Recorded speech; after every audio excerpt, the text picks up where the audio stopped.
we're about to leave the library. Yeah. Lots of story threads to do with everyone's identity. The only person whose connection to all of this stuff is a bit of a mystery, seemingly, is Junpei. Weirdly, I was presuming that Santa's sister was the one participant who died, but it was supposedly Carney, which is June's real name. So yeah, that's all kind of up in the air. Who knows? Maybe they share the same name. Maybe June is Santa's sister, right? I don't know. It's all confusing. I don't know if it matters which door we take, but let's go. It's a thick metal door. There's a handle in the middle of it. No. Right, let's get this over with.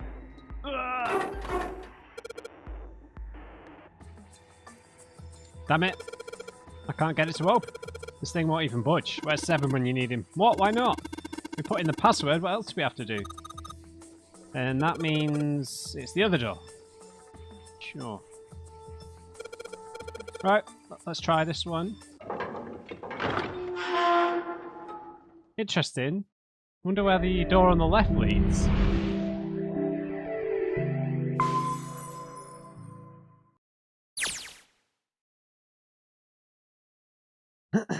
That nearly went down the wrong way. Oh dear. The door opened, and Junpei and the others leapt through it. All right, this is the next. Just as Seven was about to finish his sentence, their attention was drawn to the clang of metal on metal ringing out behind them. Ah, the door! They spun around. The door they'd just come through had slammed shut. Did that just close on its own? Don't tell me we can't go back. I don't know. Let's see. Junpei grabbed hold of it with both hands and pulled with all his strength.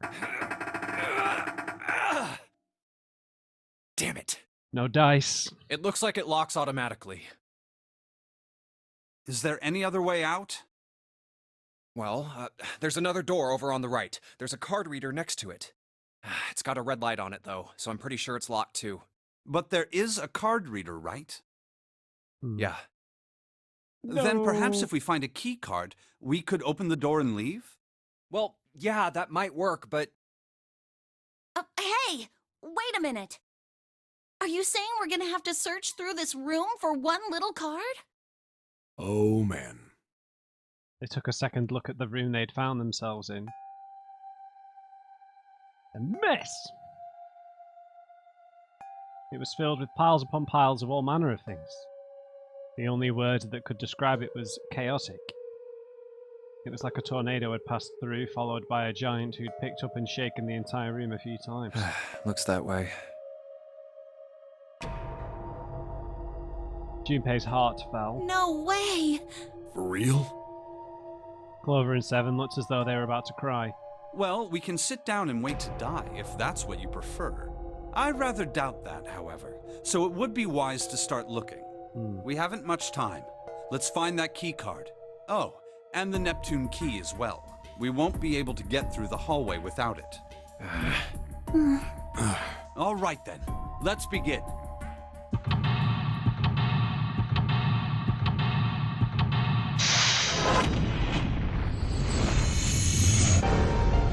Okay.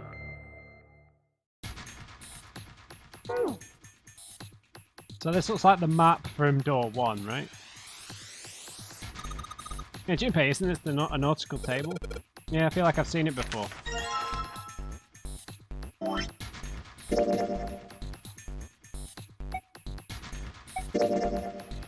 Nautical table from the study.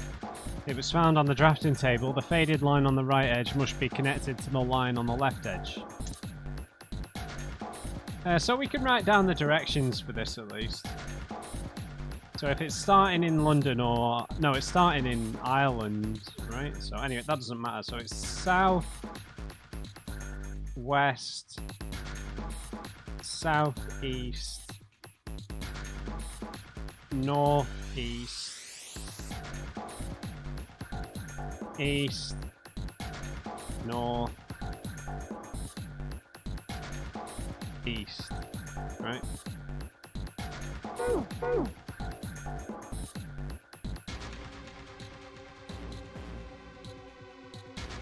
Piles of crap everywhere. Man, this place is a mess.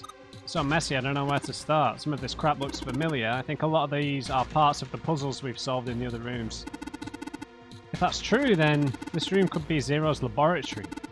Perhaps Zero would shut himself in this room to devise the machines and puzzles he'd need to see his plan come true. Fruition.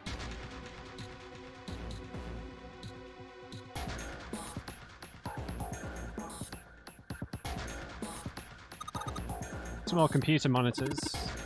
You don't see CRT monitors that much anymore. Big desk, seem pretty heavy. Suppose it belongs to whoever uses the room. Good, Junpei, the rust on here looks like Elvis's face. Yeah, how exciting.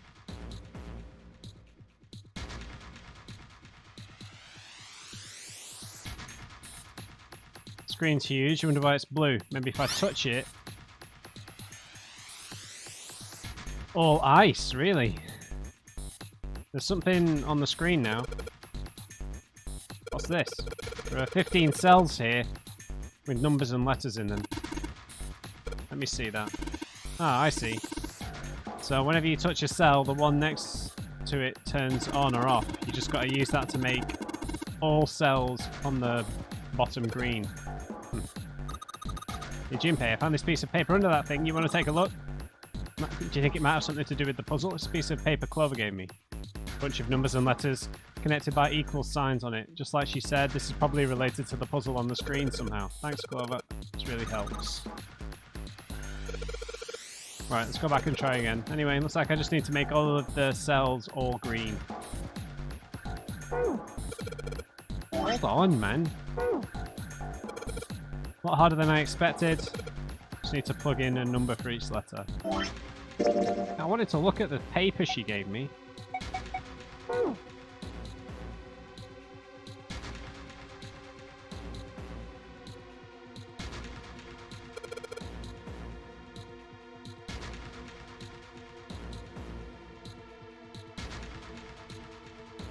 Yeah, so it's just we're using the alphabet thing.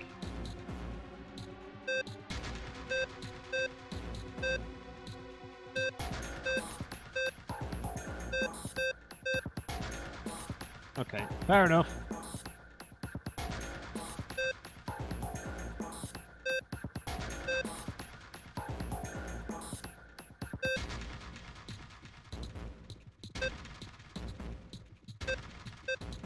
Oh, I thought I'd done it then.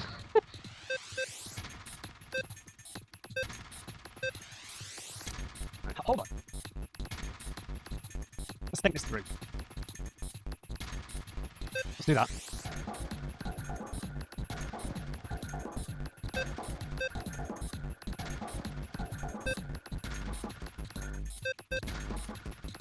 Close.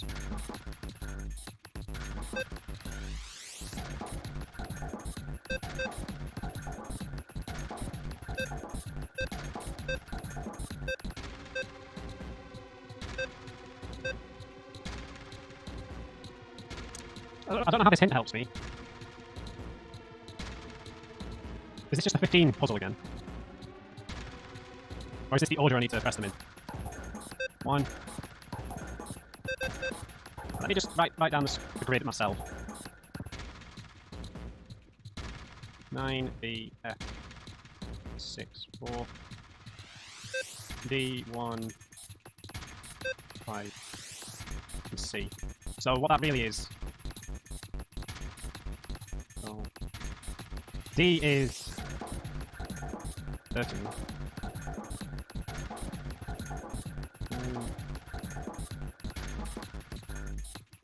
And then F is 15. D is 11. D is 12.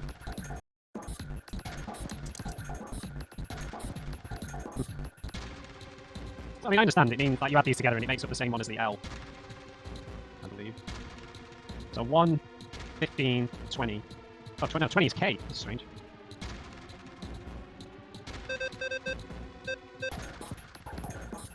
Oh, okay, I understand. We don't need to complete them all then. So we need 10. So the A is 10. Right? And the L is 21.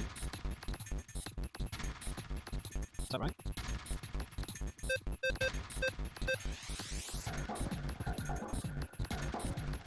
Right. Okay, so these 4 need to be complete. Oh, no, no, no, no. So we can't have the B. Yeah. Right, so no B. So the 6 and the F. We want. We want all 3 of these for this L. That's 11 and 9. Oh, wait. What was here again? Right, no. 12. We want 12 and 9.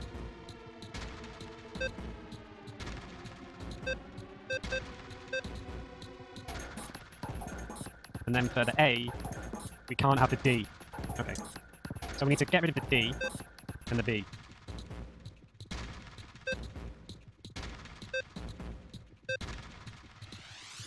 No, this is going to take me a while. Ugh. So we need everything except the D and the B. Yeah. Right, oh my god.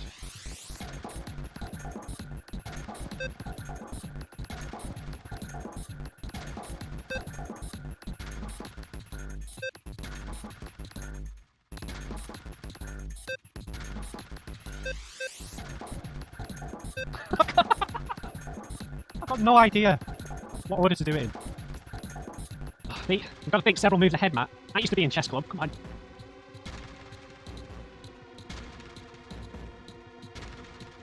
Wow, this is scrambling my brain. I was not prepared for this. I was kind of just thinking we were just going to be on smooth sailing to the ending here. Ugh.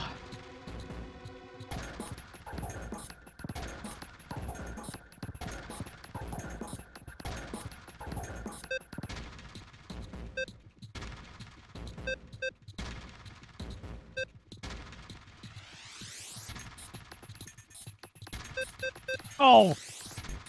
Thought I had it then. But the D is still there.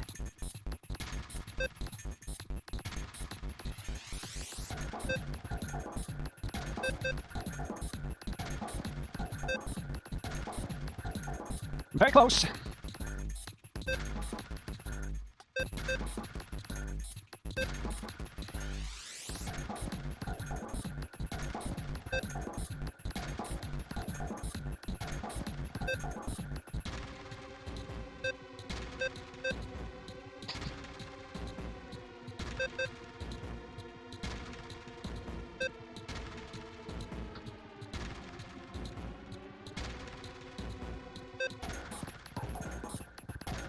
Man, I've got no idea. Oh, Christ.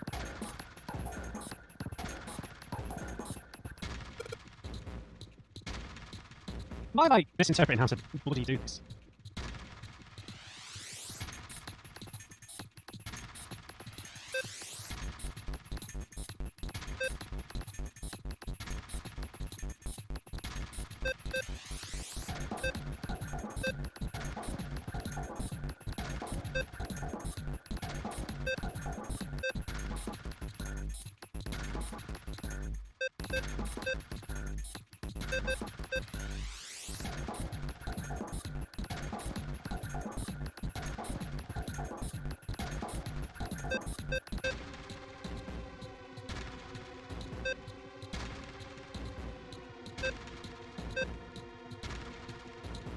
And what off?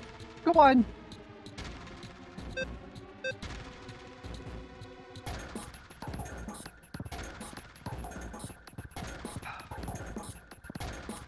Mon Dieu!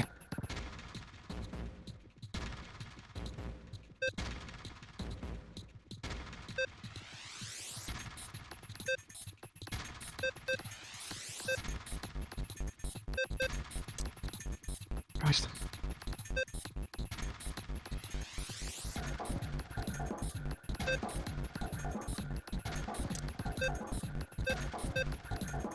Okay, that's kind of... no. What am I talking about?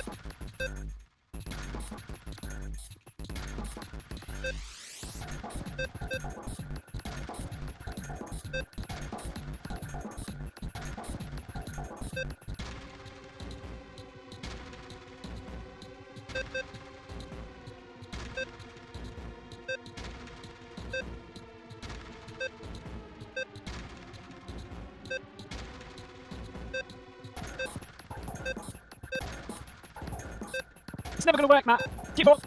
Yeah, that's so close.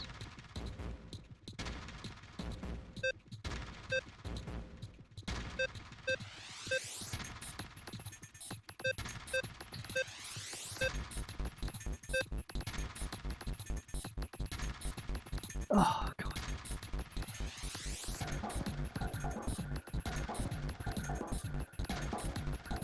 This is not enough of a hint. Sack this. Keyboard. Damn, no dice. 3 monitors. The power's on, but nothing's on any of the screens. So small, I wonder what it is. Got no idea.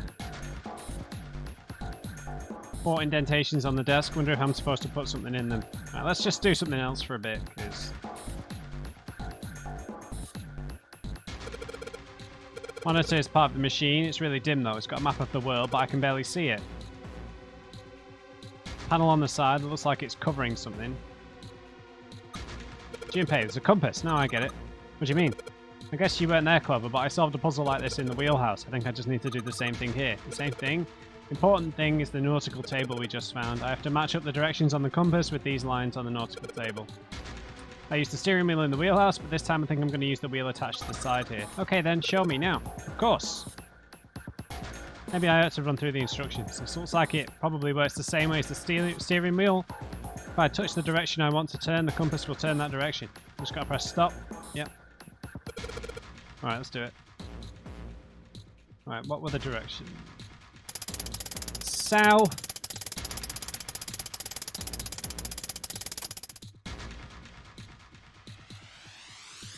West.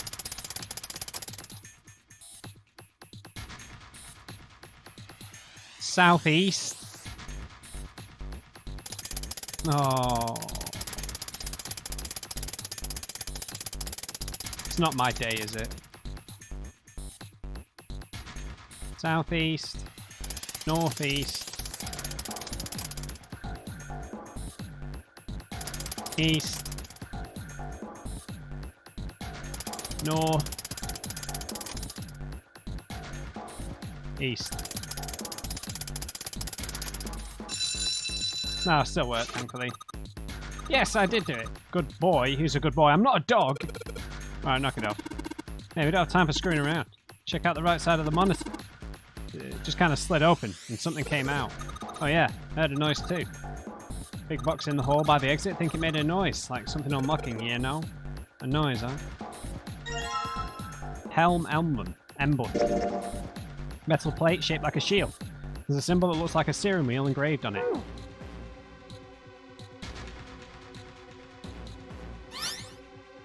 Whoa! Well, now we've got something on the screen at least. Ah, what's this? Oh, wait a minute. Saw something like this when I figured out that Morse code puzzle back in the comms office. Morse code? Yeah. The dots on here look like Morse dots. There's 2 dots on the first, four on the second, and 1 on the last. I'm afraid I don't understand. Well, perhaps you should give it a shot anyway. Alright, I'll try. Before I do that, though, maybe I ought to run through the instructions. If I just tap the button, it'll enter a dit. Yeah, and a dar. Dit dar? Dot and dash. Once we enter our answer, it'll automatically determine if it was correct and if it was the correct answer or not. Alright, let's do it. Did I write this down? Come on, Matt in the past.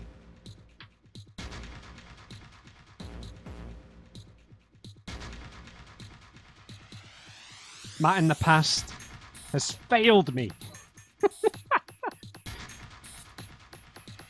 He did not write down the Morse code.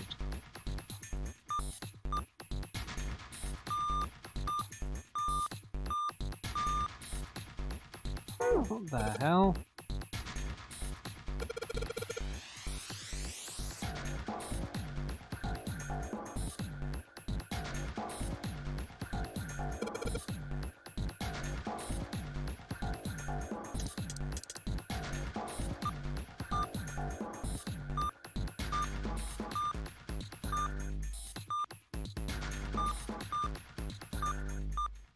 What am I doing?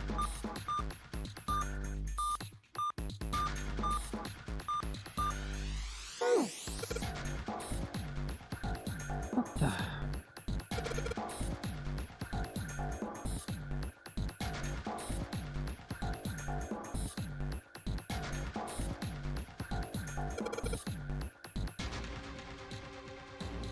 Like, did I just need to remember exactly what was on the screen for a second?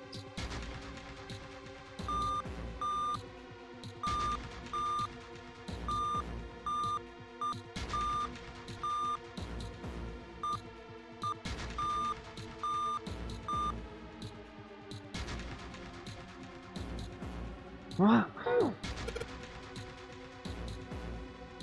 Man.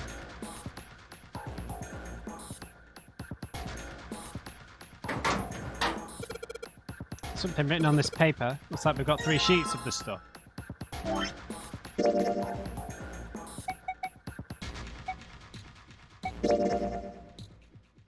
Morse code chart. It was found on the steel shelf in the small clutter's room. It has a Morse code key for the letters A to I.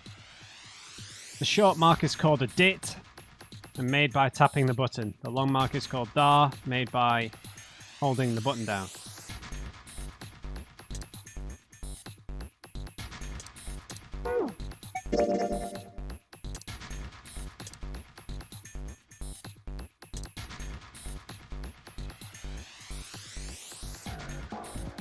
So the word it wants us to spell out is 2 letters.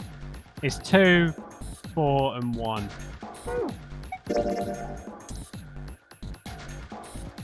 So a T at the end. Oh, maybe not.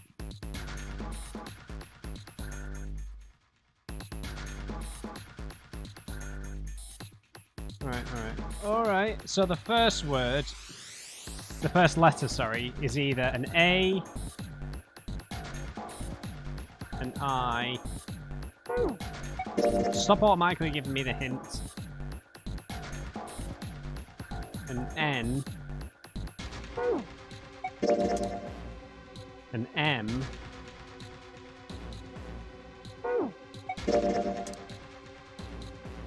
Right, so it's either A, I, N, or M.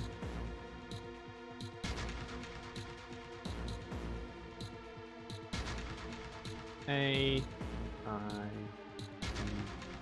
N. Now let's just double check.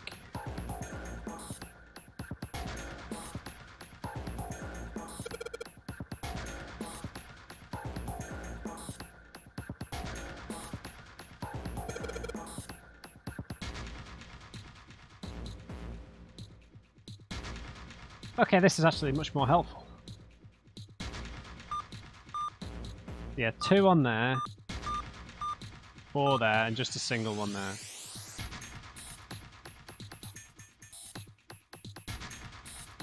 There's lots of 4s.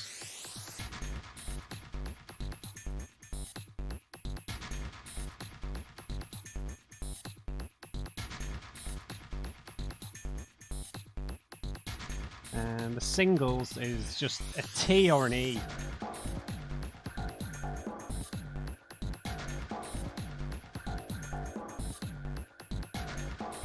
Ugh.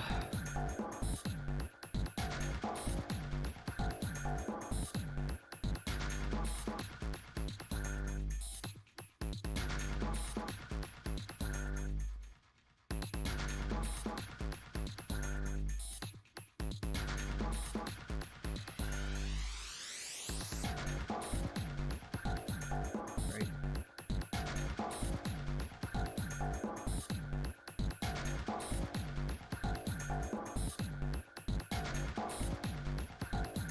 Was there a logical way of working this out?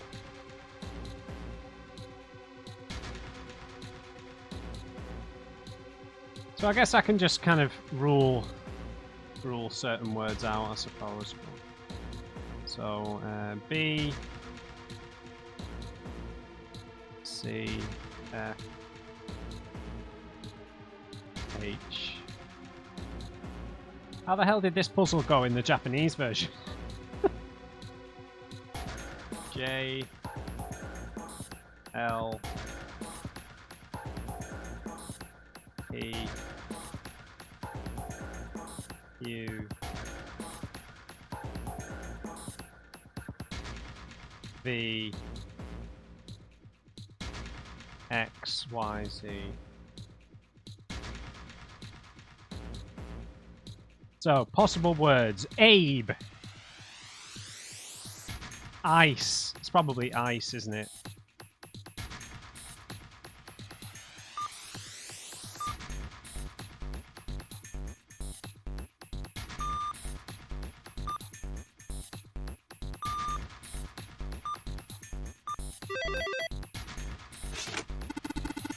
See, it seems you solved the puzzle, Junpei. Excellent work. The answer was ice. How did you know? All I had to do was listen to the sound the machine made. After that, it was a trivial matter to decode them. Ah yes, I believe I heard a noise from somewhere on the right of the device after you solved the puzzle. Sounded rather like something sliding open. You see anything that could have made that noise? A metal plate shaped like a shield. Some sort of weird pattern engraved on it. I don't know how to describe it. Looks like a poker chip. Considering where I found it, it's probably a code.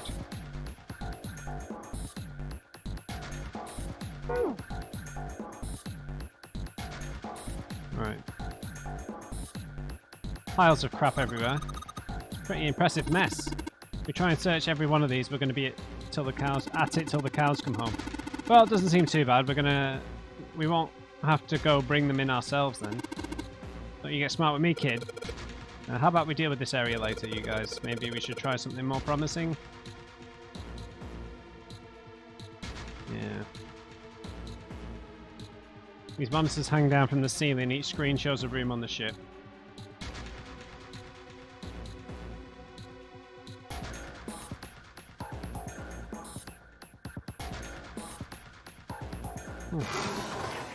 Oh, thank you. There's a piece of paper here. What have you found there, Junpei? Looks like someone was working on a solution.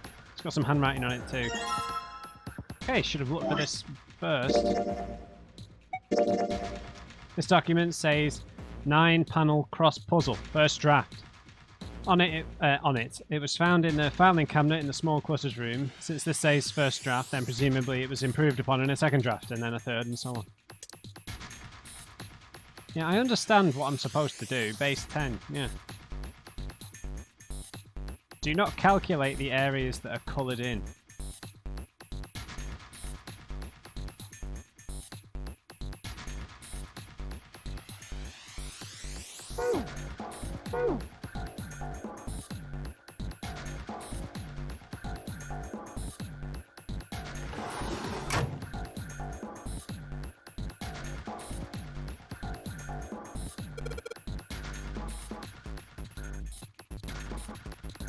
How does that last thing help me at all? Maybe this possible is advanced version. The 9-panel cross puzzle one. Yeah, probably.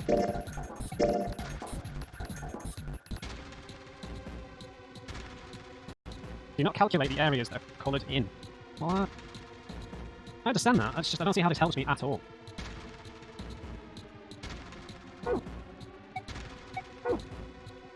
Dear me.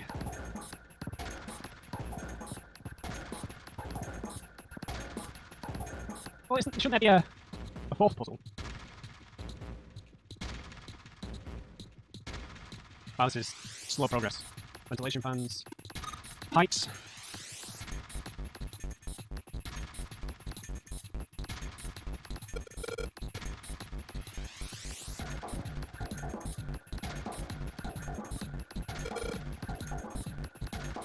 So just let me double check. So yeah. Yeah. Yeah. Yeah. Yeah.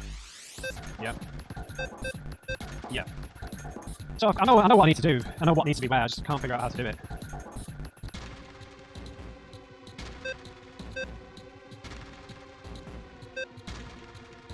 I mean, that is so close, isn't it?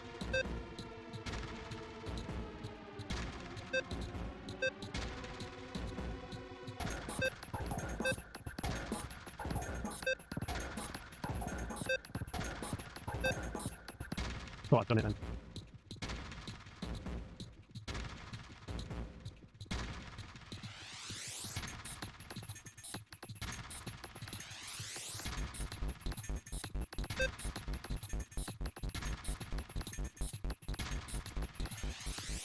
Oh my god.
I can't think of something.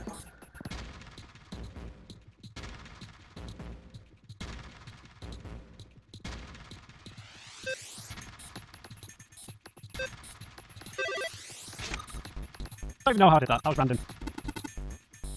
Yeah, thanks. Thank you. Come on, you're embarrassing me. Yeah. Well, don't get cocky, kid. We don't got time for that. Look at this. Check out the right edge of the control panel. It slid open. Something came out. Yeah. Let's get it. I heard a noise from somewhere around here. It sounded like metal on wood. Didn't seem important though. A cross emblem, shaped like a shield. You need 4 of them. All right.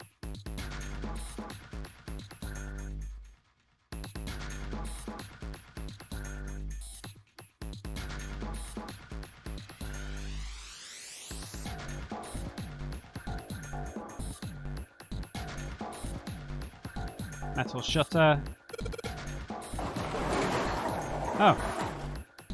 Oh my god, Alice. That's pretty damn creepy. There's a coffin in there. Oh man, does Seven think? Yeah, he's all pale.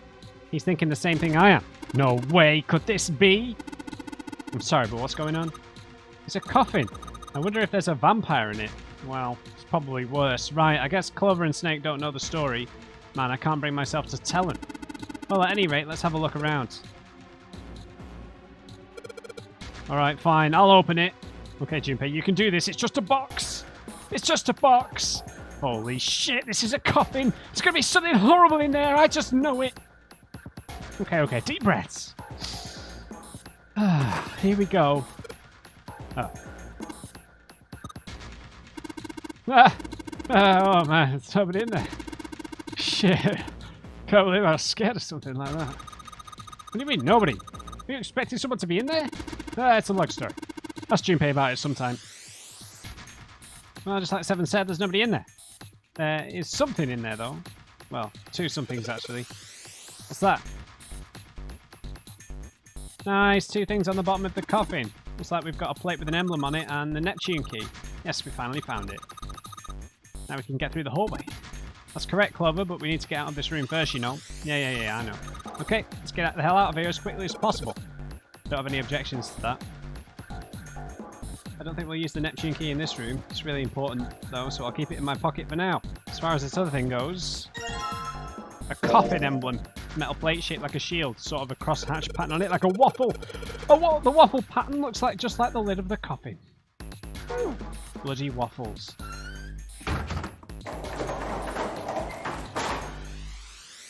Oh, it's the shutters. Sorry, wrong computer.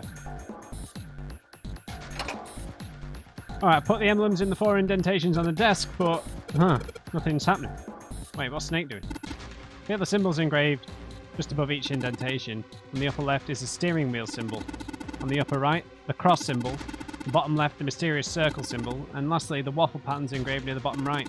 Additionally, each symbol seems to have been given a number. 1 for the steering wheel, 2 for the cross, 3 for the mysterious circle. Alright, hang on. Hang on! I feel like I should be writing these down.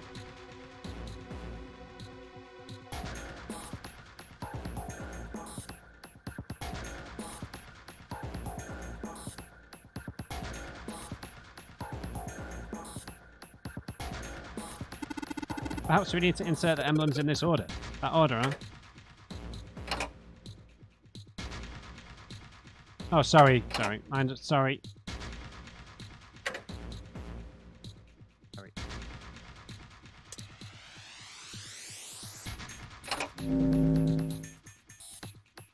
Whoa.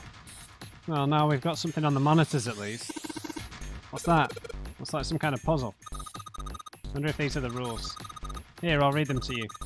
When you touch a numbered area, that area will be selected, and then it will turn blue to indicate this. Touching a numbered ball after selecting an area will cause the ball to be moved to that area. However, you cannot move the red balls. You can only move 3 to 5 balls into a single area. Press the check button once you've moved all of the balls except for the one you can't move. Digital root of the balls in an area must match the number for that area. That's it. Yeah, I bloody get it. Still don't... Oh. Practice makes perfect.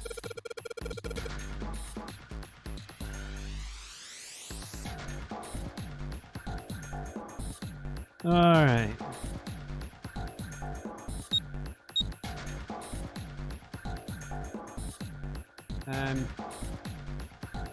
Okay, so we need to make... Well, we can make 6 with 1, 2, and 3. Right, so...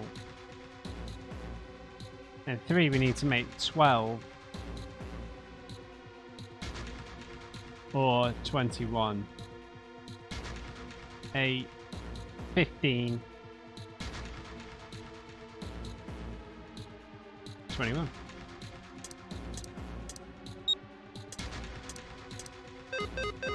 What? I didn't use all of them?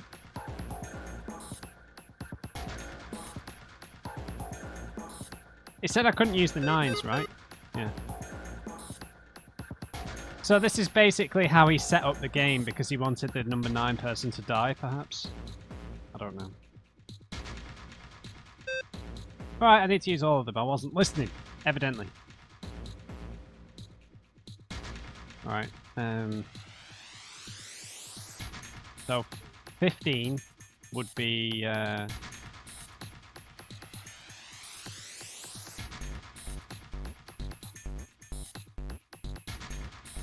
or we could try and make 24. 15, 21,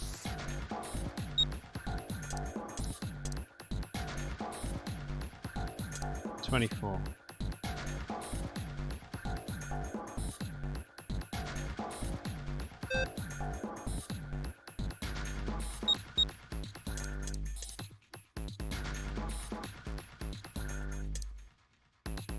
So that'll be 24, but this obviously...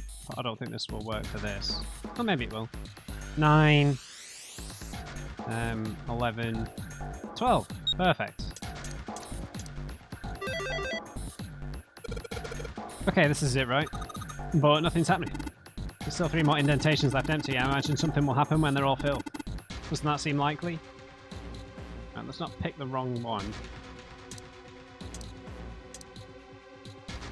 Okay, let's put the emblem of the cross and do another bloody puzzle. Hey Junpei, something just showed up on the screen. This puzzle sure looks a lot like the last one. Yeah, but there are more of those red balls you can't move.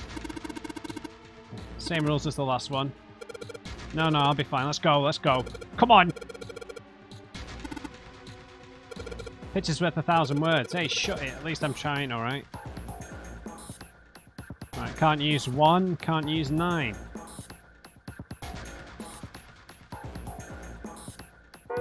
Oh, I didn't mean that. That was a misclick.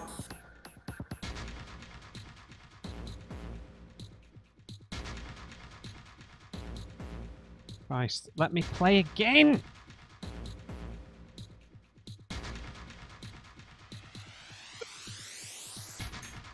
Sorry, I misclicked the right mouse button. Right, so 10... 5, 4, no. 5, 3, 2. And then what would these make?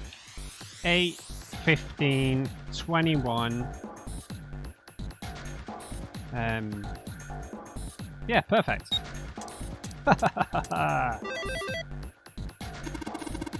That's awesome, Junpei. There's only 2 left now. You can do it. What was next? The pie. Secret code. Sorry, I'm not reading the text. I'm rushing. So this is, if you can't think of anything clever, please don't strain yourself. You might hurt something. Ah, shut up. Just give me a break, alright? I'll think of something. No 3, no 1, no 9. 7 and 7.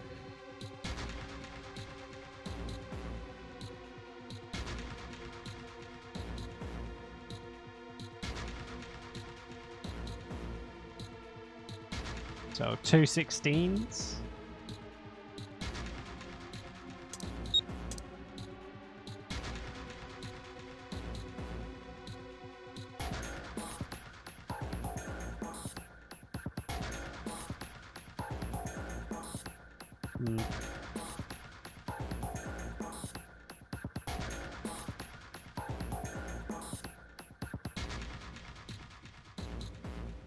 We go 2 and 6.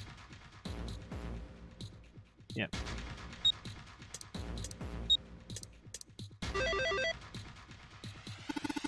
Excellent work, Junpei. You've only got 1 left. I can see the light at the end of the tunnel. Yeah, let's hope so. Let's see what happens when I put the emblem of the coffin in this indentation. This is the 4th one. Puzzle looks a lot like the last couple. I think it's probably the last one.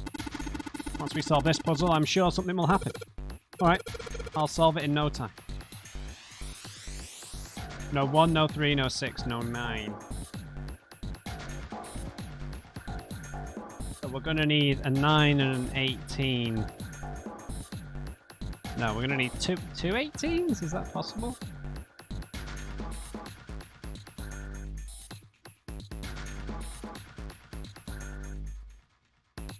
Oh, it's an 8 and a 9, sorry. Going to need a 17 and an 18.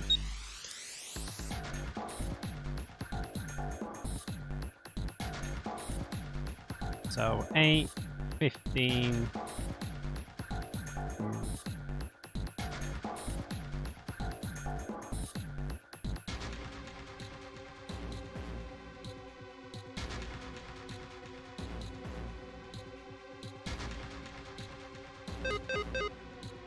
Oh, sugar.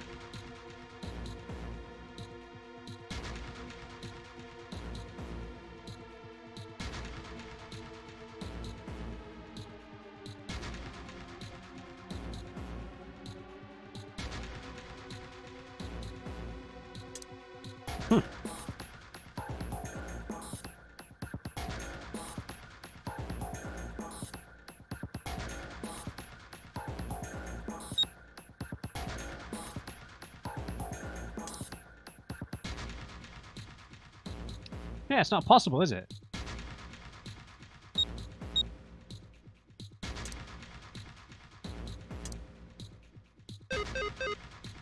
So I'm going to have to use all 5 in one.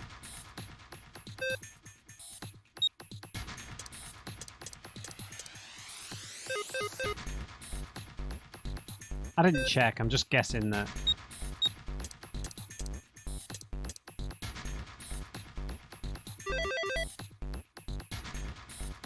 Huh, where'd that noise come from? Underneath the keyboard?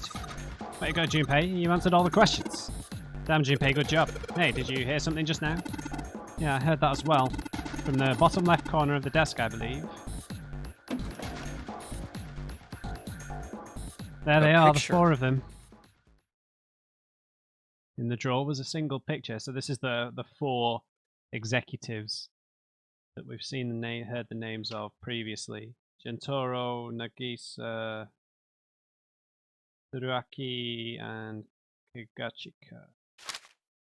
He picked it up. It was a photograph of 4 men. What the? There's Ace. Involuntarily, Junpei's eyebrows shot up. He'd seen 3 of them before, so yeah, Junpei is, well, no, technically he's seen all of them, right? Because they don't know that this is Mr. X over here. What the hell is this? This man with a mustache on the right. He's the same guy we found murdered in the captain's quarters. He had the zero bracelet on his left arm. And this second man, with the glasses and a doctor's coat.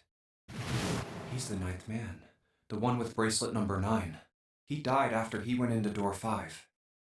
But this guy, the one in the striped suit... Oh man, that's Ace. Yeah, I guess it is. No doubt about it. Seven and Clover had come to peer over Junpei's shoulders. But what does it mean? What is Ace doing in this picture? Not only Ace, the ninth man and Cap too. As Junpei looked closer, he noticed the expression on each man's face. Their smiles suggested they were close, at least to some degree. And they look happy, like they knew each other well. Why? How? How in the world are these 4 men connected? Yeah, well, notice where they are. Notice the staircase. They're on the Gigantic. Snake's voice broke into Junpei's thoughts. You say Ace is in that picture? Yeah, it doesn't look like it was taken recently though. Ace, the ninth man, and Cap all look about 10 years younger. Ah, so the ninth man and the man you found murdered in the captain's quarters are also in the picture? Yeah. Is there anyone else? Or are there only 3 people in the picture? I'm afraid I can't see it. No, there's one more guy. He's got kinda long hair, he looks smart, but a little cold. He's the only one I don't recognize. Snake knit his eyebrows. What's the date of the photograph? It doesn't have one. Did you look on the back? The back? The back? What the hell's that? Yes, the reverse. The other side. Junpei flipped the picture over. Huh. There it was. Praying for the success of the Nonary project with Nijisaki, Kobata, and Mushashido.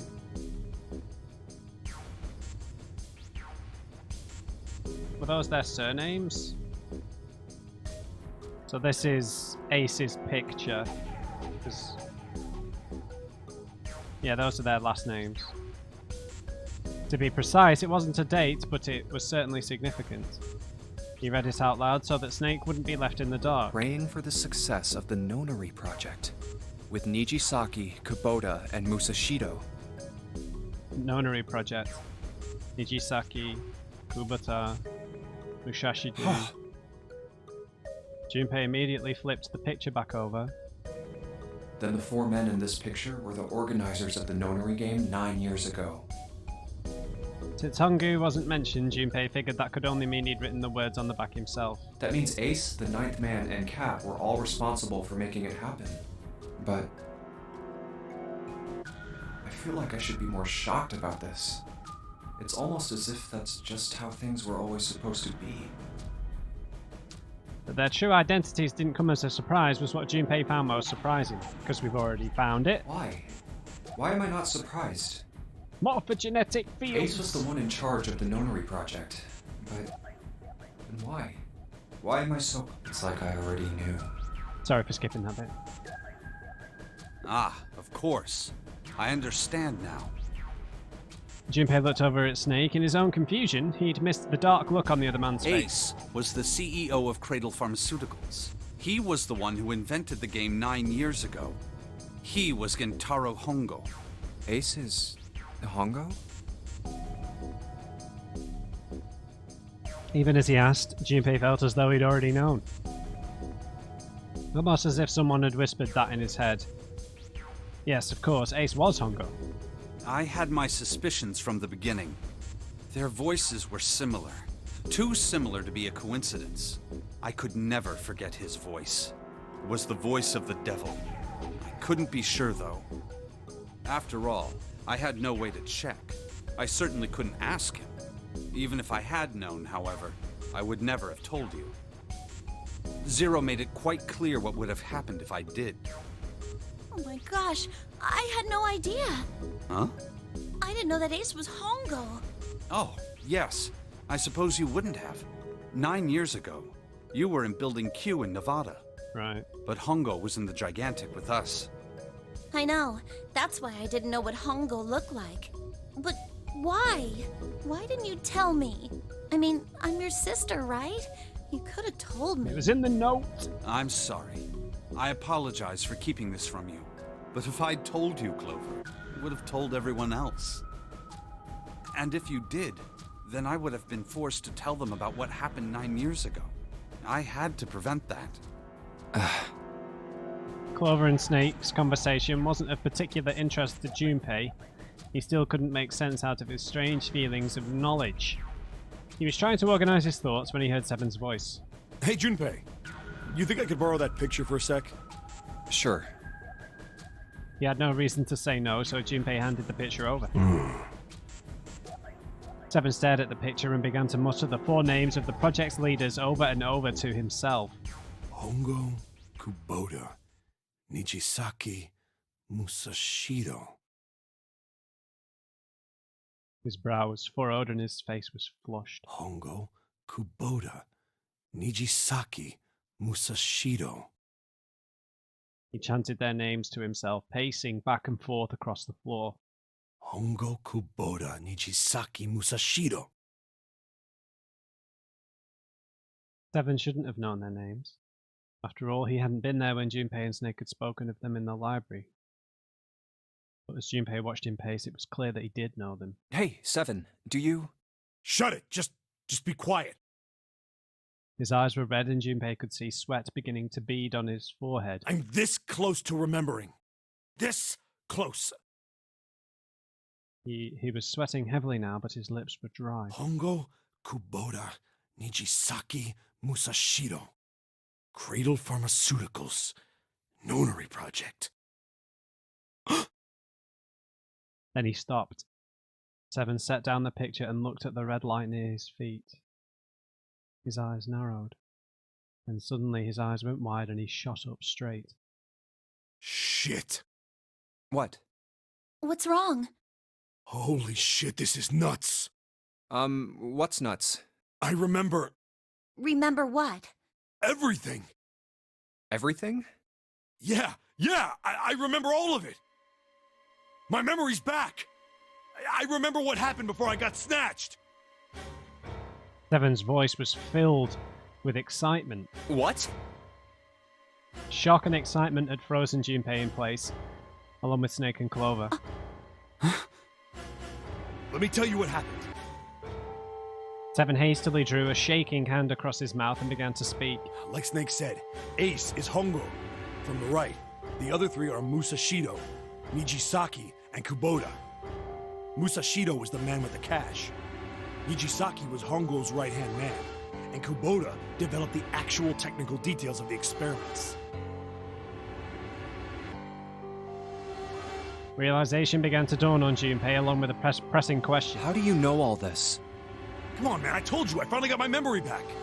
No, that's not what I mean. I'm trying to ask you why you knew all this stuff in the first place, before you forgot it. Seven rubbed the scar on his chin. You really want to know? Of course. Me too. Snake was the only one who didn't voice any sort of agreement. It looked to Junpei as if he was simply waiting to see where Seven's sudden recovery might take them. This is gonna take a while. Hell, it'll probably take me a good 3 days to tell you everything. Well, we don't have 3 days. Just give us the short version, alright? Short version, huh? I hate short versions. The big man pulled off his hat and scratched his head. He made a face and put his hat back on. All right, fine. I'll give it a shot. No promises, though. Junpei and Clover nodded earnestly. I'm a detective. It's a little awkward to say this about myself, but you could probably consider me a lone wolf type. I hold to my own code, as I think doing what's right is more important than doing what you're told. That's why I followed my gut that night. A slim lead brought me to the wharf. It was 9 years ago. The wharf had been cold as fuck, and I could barely see squat. I was investigating a mess of kidnappings, all of them children. It all had one thing in common. A history of visits to one particular hospital. A hospital under the management of Cradle Pharmaceuticals. and my investigation had turned up evidence that Cradle had been involved in the kidnappings. After a little sweet-talking, I managed to finally get a real lead from someone inside Cradle. My source told me this. Tonight, a ship is set to take the children to a large passenger liner docked offshore. So I headed to the wharf. In the shadows, I searched the harbor until I found the ship he was talking about. There was a bunch of movement here. Men in black suits, many of them carrying large bags. Bags.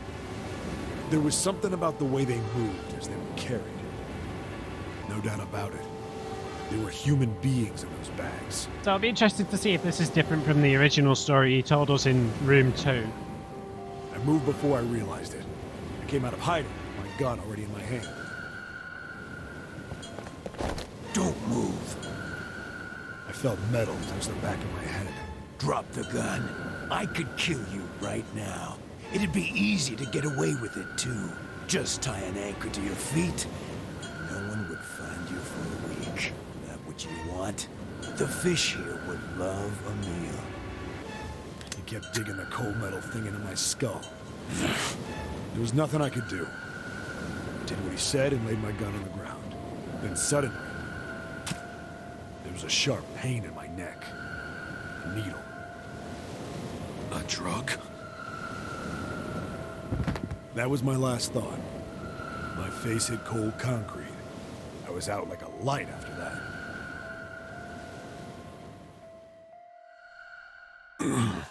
I woke up on a hard floor.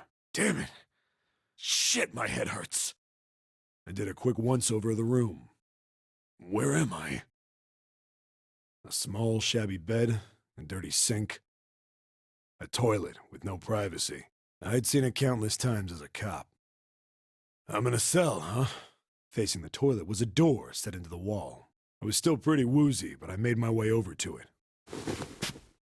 I pushed and pulled on it, but...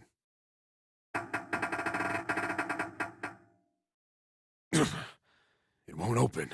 Not like I expected much else. Would be dumb enough to put me in a cell and leave it unlocked. Threw myself against the door a few times, but it wouldn't budge. I knew it. I gave up and made my way back to the bed, and sat down.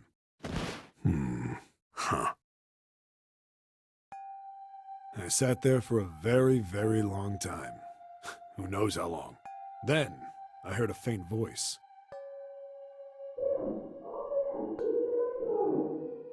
The voice was far away.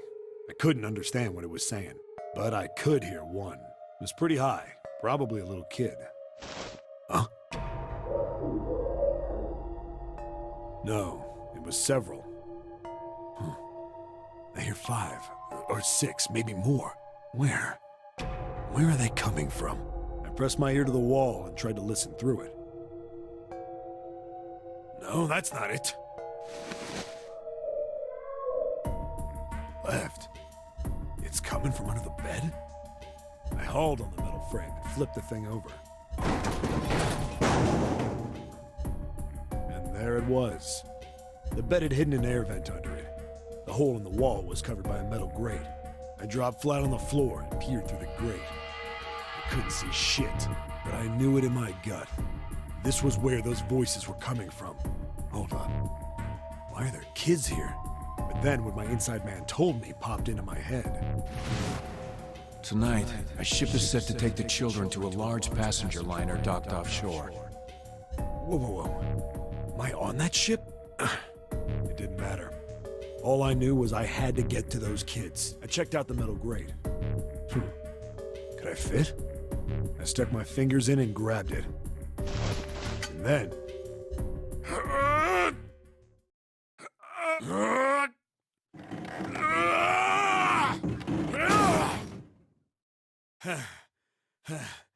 Yeah! How do you like that, you son of a bitch? I finally got the damn thing off. Sweat was dripping down my face, so I wiped it off and crawled inside. This is the short version. The first bit or so was tight. I had a wriggle on my belly. It'd wind up eventually, and there was space for me to crawl along on my hands and knees. I went from crawling like a worm in dirt to skittering like a bug. Couldn't say it was much better, but I'd take what I could get.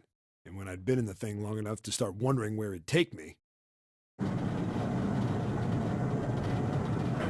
massive sound nearly scared the piss out of me. It was like a heavy metal door had just been slammed shut. Then there was a voice.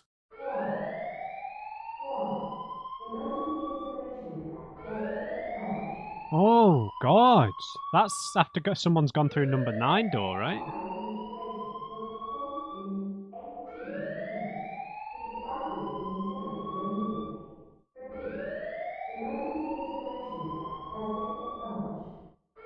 What?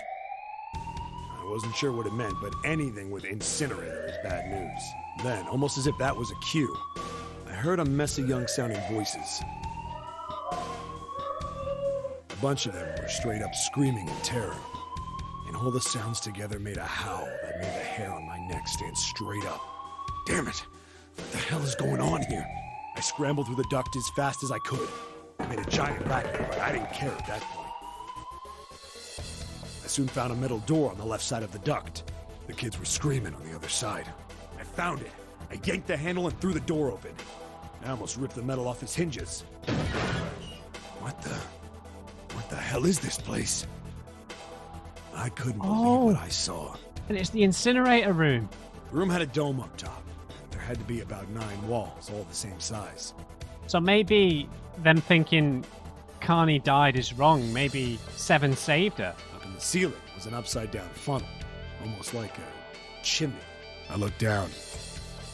There they were. The kids I'd been searching for. Okay, who have we got? So that's clearly Carney in the pink. This is clearly Snake.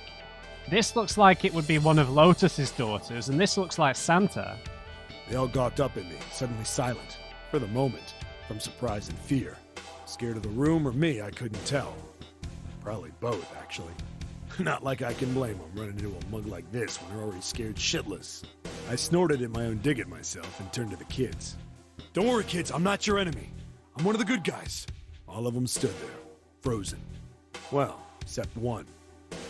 He was a boy, slightly older than the others, in a private school uniform. Who the hell are you? He stepped forward and glared at me suspiciously. I'm a detective. I'm here to rescue you. It looked like they relaxed some the second I got the words out. How are you gonna help us? Where's the exit? There isn't one. The doors we came in through won't open, and the door over there... He kind of cut himself off. I think he was considering something before he changed his mind. Anyway, there's no point. We can't all get out of here. If we don't get out of here, we're gonna be burned to death. Burned to death? Can't you hear it? That voice said the incinerator's gonna start up soon. So... The voice spoke again.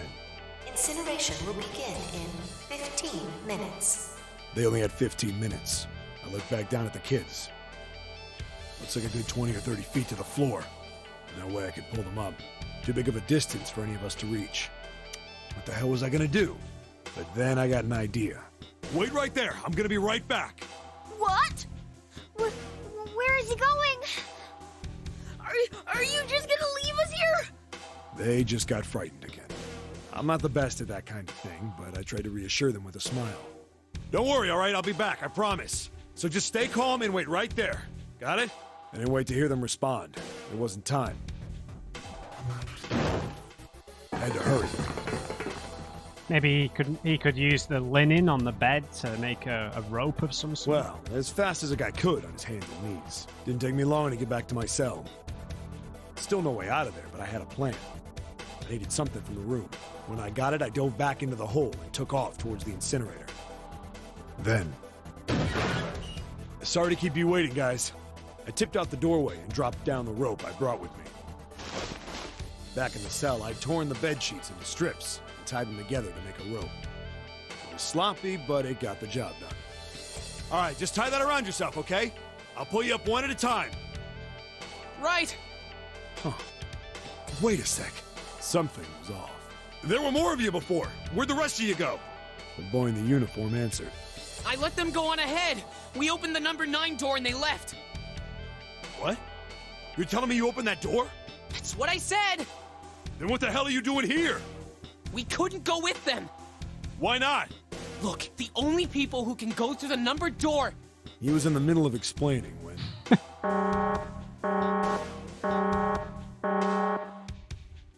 Incineration will begin in 5 minutes. Walt shook a bit from the voice bouncing around. Get climbing! Look, that can wait, all right? Just get us out of here. Right! Grabbed onto the rope.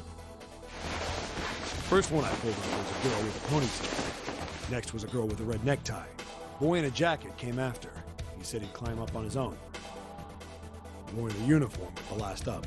Alright. Like the other kid, he climbed up the rope himself. He looked pretty scrawny, but I guess he was stronger than he looked.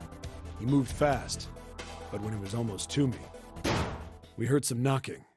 Everyone looked at the door. It had a thick, square window set into it. On the other side, an angry face was staring in. Ace. God damn it! What's going on here? Why is the room empty? Where the hell are those fucking kids?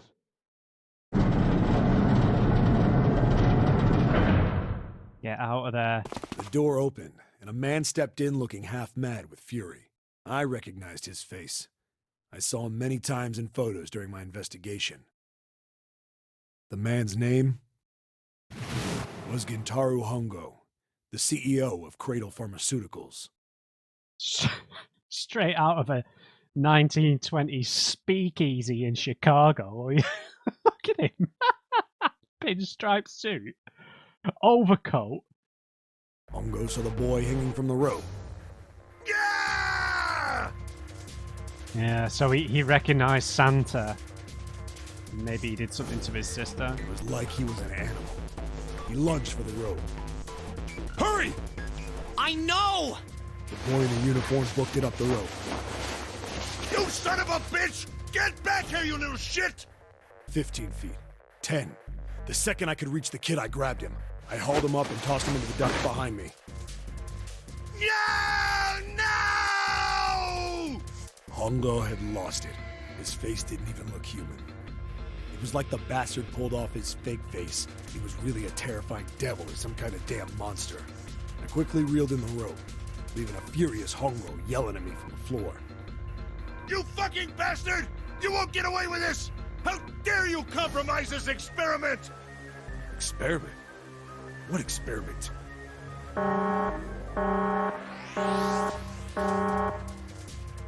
Incineration will begin in 1 minute. Hey, old man! What the hell are you doing? Hurry up! The boy in the uniform was trying to get my attention. I may have thrown a salute in the raging asshole's face before I closed the door behind me. No point to going back to the cell, so we went down the other direction instead. After about 30 feet, we came across another duct on the left. This one was heading down. Everybody nodded and took turns sliding down it. The duct emptied us out into a narrow hallway. There was a door on either side. The one on the left was a normal double door. But the one on the right was familiar. It had black and yellow stripes, and a device next to it on the wall. A plate on it read, Incinerator. Incinerator? Yeah, that's where we were. It was the girl with the red tie who answered me. Connie. We were inside an incinerator? Yeah, Hongo might still be there. It looks like it's been shut off, though. God damn it, June. Wait, what? If he's still in there... Yeah, Sack it. that's not good. Let him die. That meant we better. We gotta get out of here. Go to the other door, hurry! The kids started running, and I was close on their heels.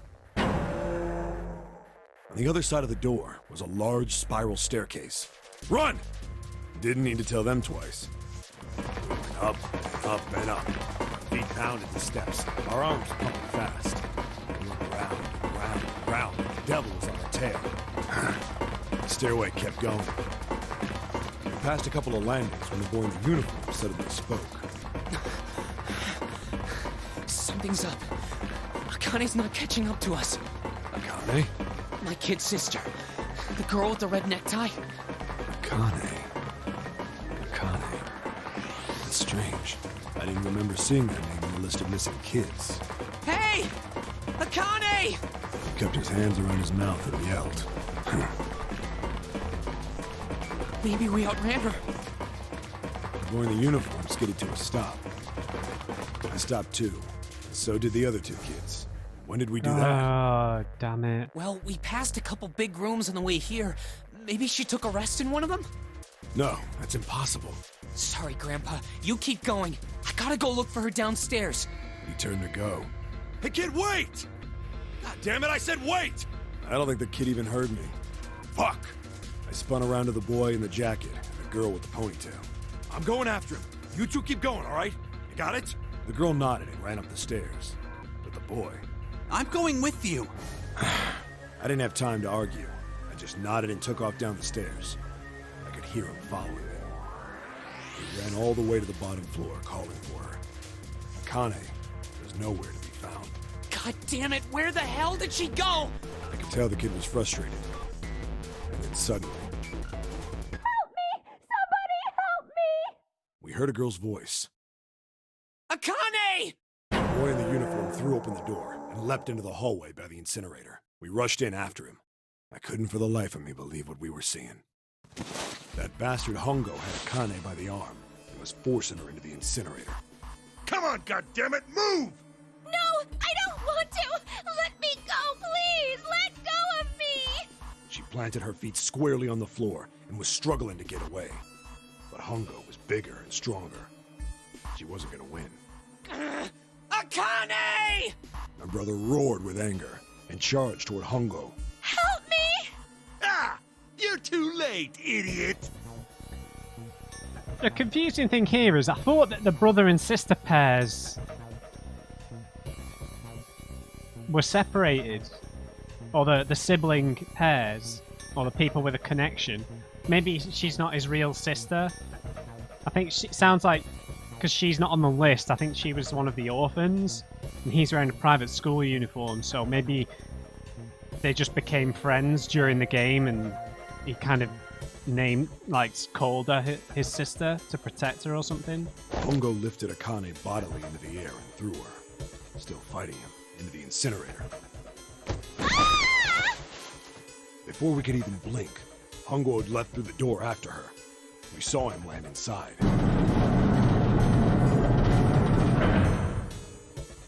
And then, the door slammed shut. We ran to the door. We did everything we could think of to get the thing open. Okay, so she probably didn't die then. But Ah! Fuck!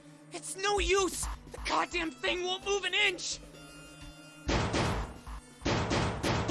he started slamming his fists against the door. He was close to shattering his knuckles with how hard he pounded on it. Akane! Akane! Are you okay? You came back!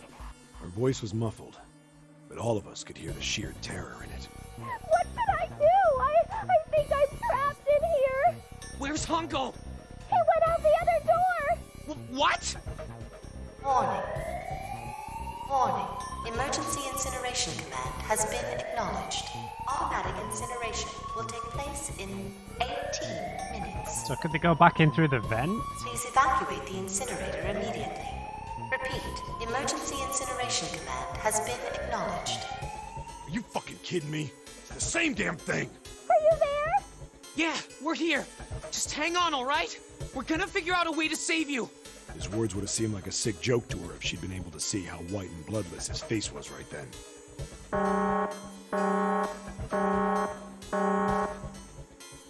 Incineration will begin in 17 minutes. Please! Please help me! I'm really scared! I don't want to die, please! I don't want to die! I don't want to die! It's gonna be alright.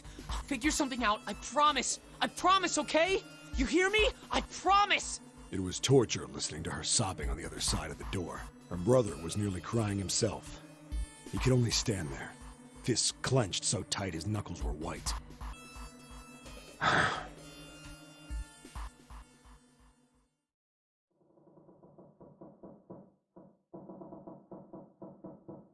It was silent. All they could hear was the creaking of the boat as it shifted in the water. They waited and waited, but Seven didn't continue. What happened then? Junpei couldn't wait any longer, he had to know. Seven looked at the floor. Come on, man. Put yourself in my shoes. It doesn't end good. You think I want to remember that? Then... Yeah. Shit. If I'd known it was gonna be like this, I almost wish I hadn't remembered. Seven shook his head. There was something Junpei had to know. Are you sure? Huh? Look, I don't want to ask this either, but there's something I don't get. So if you could just tell me, did that girl, Akane, really... Seven stared straight ahead at nothing. Yeah, I'm sure. There wasn't anything we could do. After a while, the countdown ended, and we heard something... burning. The fire stopped, but we still didn't move. Me and the jacket kid were frozen. The boy in the uniform collapsed as if he couldn't hold himself up anymore. A few minutes passed. The door opened.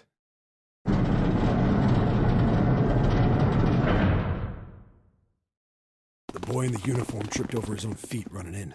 We followed, too numb to speak. The air in the incinerator was hot. Every breath made my lungs feel like they were on fire. It was like standing on hot asphalt. The air was wavering, and in the middle of the room, there it lay. The kid's legs were shaking so bad, I don't know how he managed to walk. I couldn't see his face, but his body somehow looked empty. Finally, he reached it. He fell to his knees as his legs gave out on him. And then...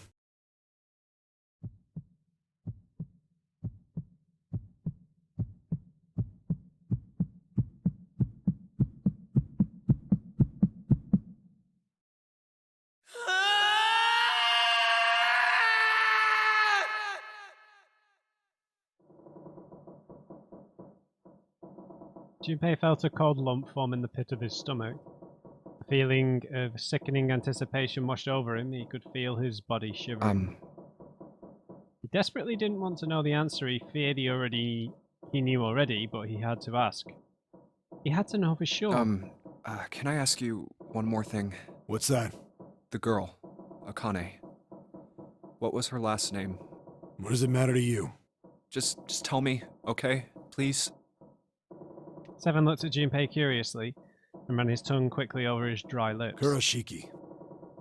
Her name was Akane Kurashiki. Mental. Maybe it wasn't her in there, who knows. Something inside of Junpei stopped. He had no more words left. He had no more Junpei left. He was just a shell of flesh and bone. Seven turned to Snake. You were there that day, weren't you? The tall kid in the jacket. That was you, wasn't it?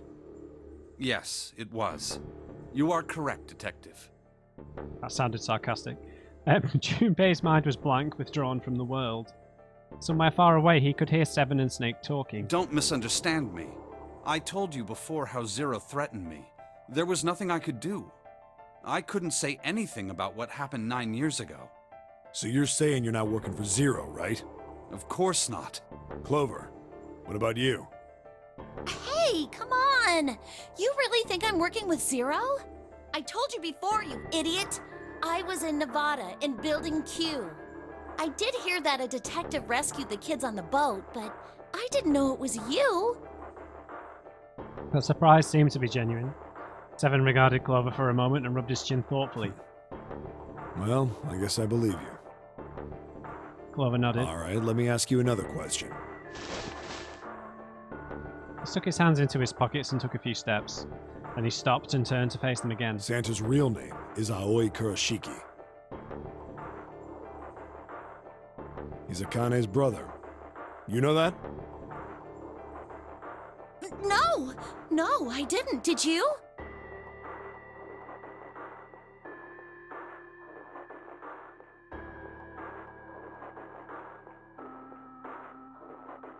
Well, yes. I know Aoi Kurashiki was her brother, but I didn't know he was Santa. At least not from the beginning. 9 years ago, he was in the middle of puberty. His voice is entirely different now. I'm ashamed to say that even my exceptional hearing wasn't able to make that connection. As such, I had no reason to think Santa was Aoi. When did you figure it out? Clover told me that Santa might have been one of the subjects of the initial experiment. It was only a short while ago, while we were leaving the library. When she told me that, I had a feeling. Santa is Aoi? Akane Kurashiki, June's brother? That spark caught flame in Junpei's laden mind. And the fog began to clear. Like an engine beginning to turn, images and thoughts began to coalesce in his mind, coming faster and faster, forming bigger images, bigger thoughts. Junpei blinked. He was back. There's still a lot we don't know. I mean, like a lot. But there is one thing I think we can say we know. What's that? The body we found in the shower room. It had to be Nijisaki, dressed up to look like Snake. What? Come on, man, what kind of detective are you? You didn't figure that out already? Hey, go easy on me, man. I just got my memory back, alright? Cut me some slack. Well, if he is, the 3 murders make sense then, don't they? Yeah, that's right. Murder. Kubota blew himself up, but that was murder too. So why did these murders take place? If Junpei is correct, and the body in the shower room was Nijisaki's, that means all of the people who were murdered were involved with the creation of the Nonary project.